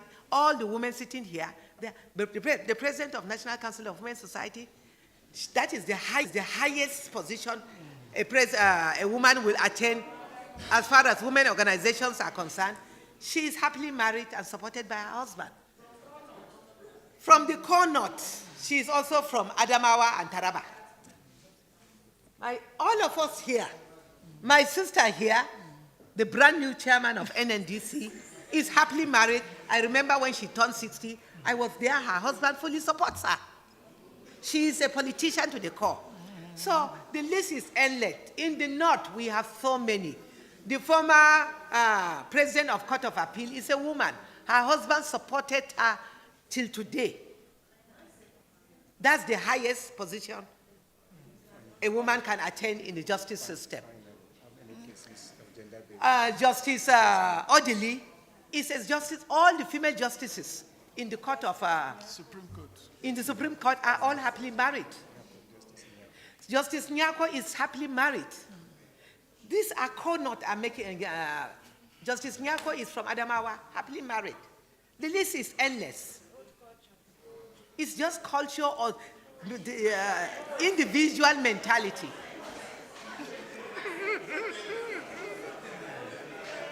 Our wife, we have educated in the north. Almost all our governors' wives are happily married, highly educated. The list is endless. What are we talking about? Finally,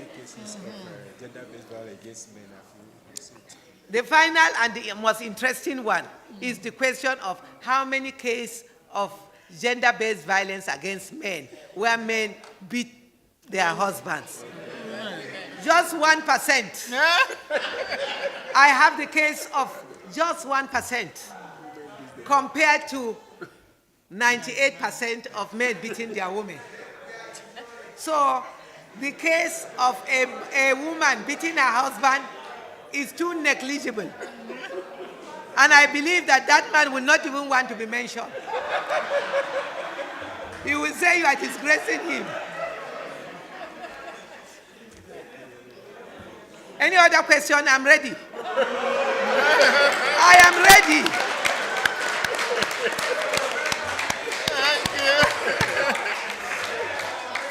Thank you very much. Thank you. No. There is a question that somebody said that Leah Shaibu has not been supported. It's here in the video. I went to the family of Leah Shaibu with the message from Mr. President. We supported them. That's the picture there. That's Leah Shaibu's mother and father. And we've been supporting them. You can cross-check. Huh? By the grace of God, she will be out. Amen. We are all in prayers. We are all in prayers. And I feel like crying. Yeah, please, she's not the only one. The remaining girls in captivity, we pray that by the grace of God, Mr. President's prayer is that before he leaves office, he will ensure that all those in captivities are out. He alone cannot do it. We need the support and prayers of all Nigerians to ensure that insurgency comes to a final end in Nigeria. It's not a problem that is only bordering on women or Mr. President. Security is everybody's business. And I want us to join hands to support this administration to expose any bad element within your community, within your society, so that we can have a peaceful and healthy society. Thank you. Thank you. Thank you. Thank you, Honourable Minister, Her Excellency, our dame, our friend, our sister. Thank you very, very much for coming to grace this 59th edition of State House Press Briefing. And thank you for attempting all the questions, maybe except one that you declined. Which one? Okay. No, it's within your right to have declined it. No, Bobrisky? Yes. I decline. Yes, it's within your right to have declined. Thank you for even answering the one. Like if my wife had beaten me before I left house this morning, will I be bold enough to say it? To sit here, no. So it's only 1%. Thank you very much. My duty is to appreciate everyone who is here this morning.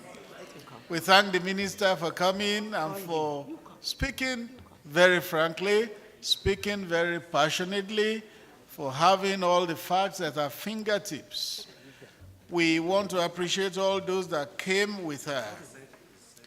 I'll mention some, starting with the country rep, UN Women, Ms. Beatrice Eyong.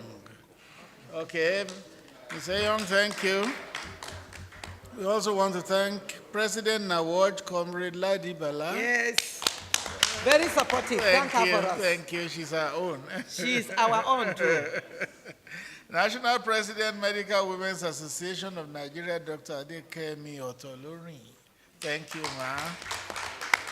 International President, Medical Women Association, Dr. Elena Nwadinobi. Mr. Musili Oladujoye, DPRS. Is he? Yes. Mr. Oladujoye is at the back He's here. there, yes. Okay. Mr. Solomon Ojue Kaye, DFA. Yes. He's here. Okay, DFA. Mrs. Funke Oladipo, Director, Women Development. Okay, thank you. Mrs. Mariam Shuaibu, Assistant Director, Child Development. The acting PAMSEC, Mr. Idris Mohammed. He for she.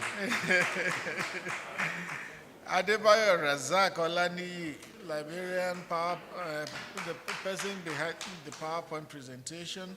Mrs. Ngozi Okonko is Director, Internal Audit. Okay, Mrs. Okonko, welcome. Mrs. Chioma Ibe Okafor, Director and Legal Advisor, welcome, ma. Mrs. Amunike Blessing, Deputy Director, Gender Development. Thank you. Welcome, madam. Mr. Olujimi Oyetomi, Director, Press. Okay. Princess Jumei Idonije, Essay Technical. Thank you, Princess. Mrs. Bukola Dauda, Press and Publicity and Public Relations Unit. Okay. Comfort Makando, Press and Public Relations Unit. Thank you. Comfort ye, my people. 29. Elizabeth Oluwatosin Olayinka, Press and Public Relations. Okay, thank you. Let me also thank our friends in the media. Week after week we do this. Week after week you report faithfully. Next Thursday, by the grace of God, is the 60th edition of this status briefing. And we had heard that we are not going home empty-handed that day.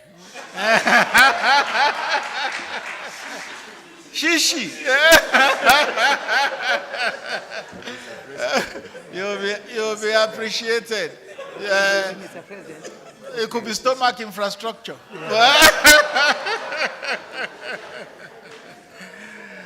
Thank you. I thank all members of the Presidential Communication Team. Oge Modi, thank you for doing this week after week. Loretta Onoche, thank you. We will use you to the last before you go.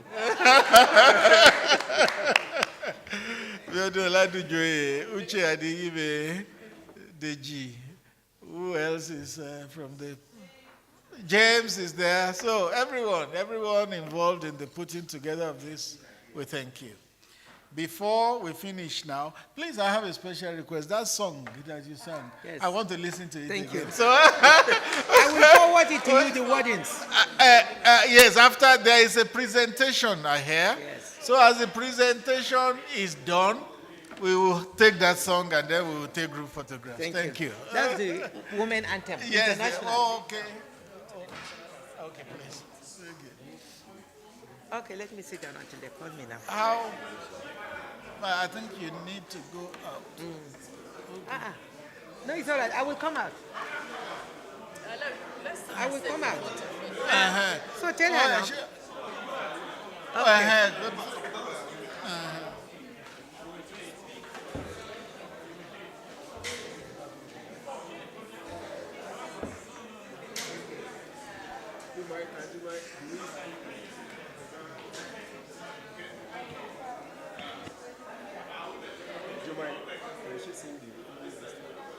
Okay, look at our, you should be there.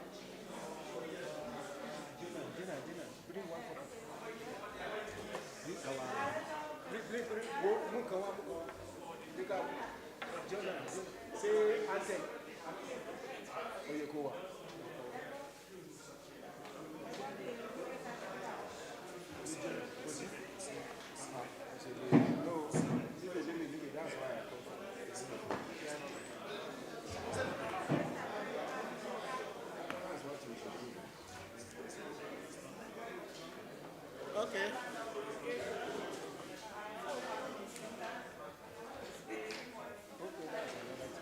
Let her finish this. After the presentation.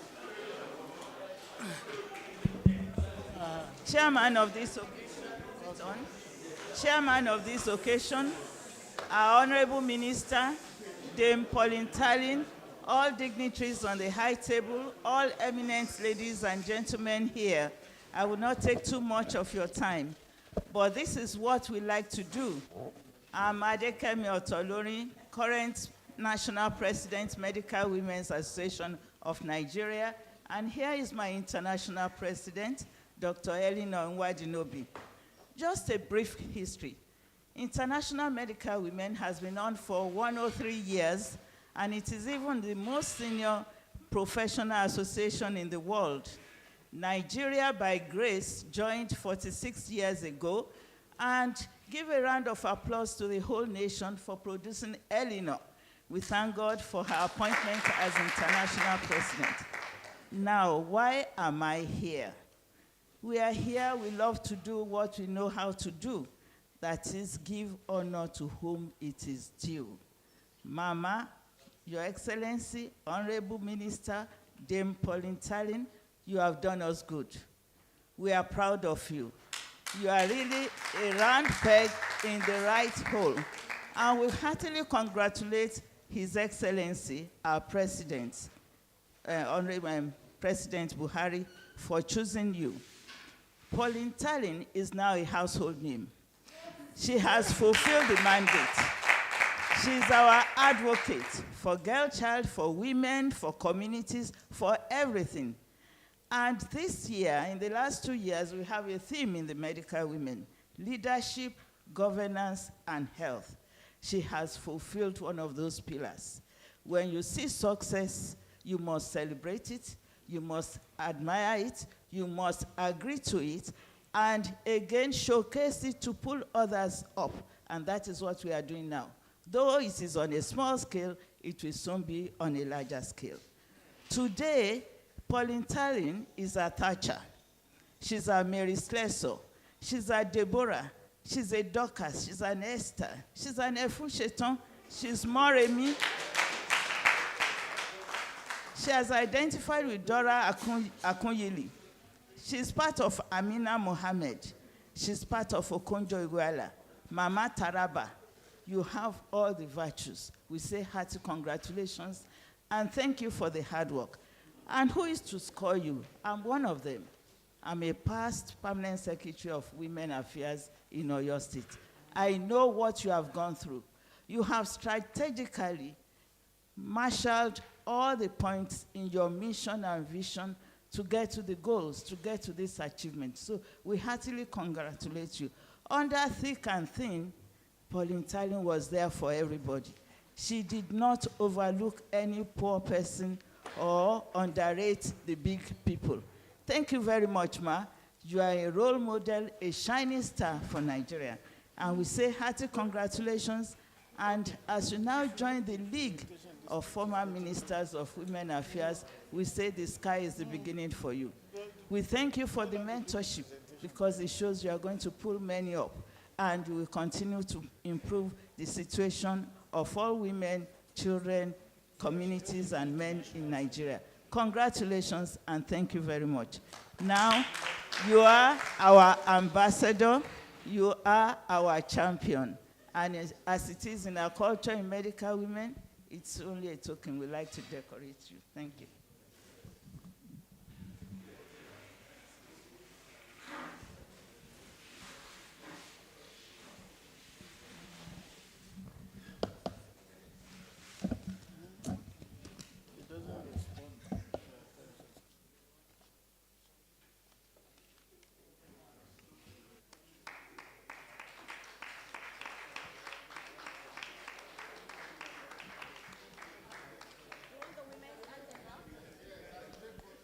After the count of 3, can we all rise for the women's anthem? 1, 2, 3, let's go. All across the nations, all around the world, women are longing to be free, no longer in the shadow, forced to stay behind, but side by side in true equality. Oh, sing a song for women everywhere. Let it ring around the world and never, never cease. Oh, sing a song for women everywhere. Equality, development, peace. Women can't be silent when all around the world people want and hungry children cry. We'll sing out now for justice and development and hold the rights of all the people high. The people high. Oh, sing a song for women everywhere. Let it ring around the world and never, never cease. Oh, sing a song for women everywhere. Equality, development, and peace. Women now are working to build a better world where the love of peace can rest on every shore. When men lay down their weapons and learn to love and share, and people work to bring an end to war, Oh, sing a song for women everywhere. Let it ring around the world and never, never cease. So sing, oh, sing a song for women everywhere. Equality. So sing a song, sing a song for women everywhere. Let it ring around the world and never, never cease. So sing, oh, sing a song for women everywhere. Equality, development.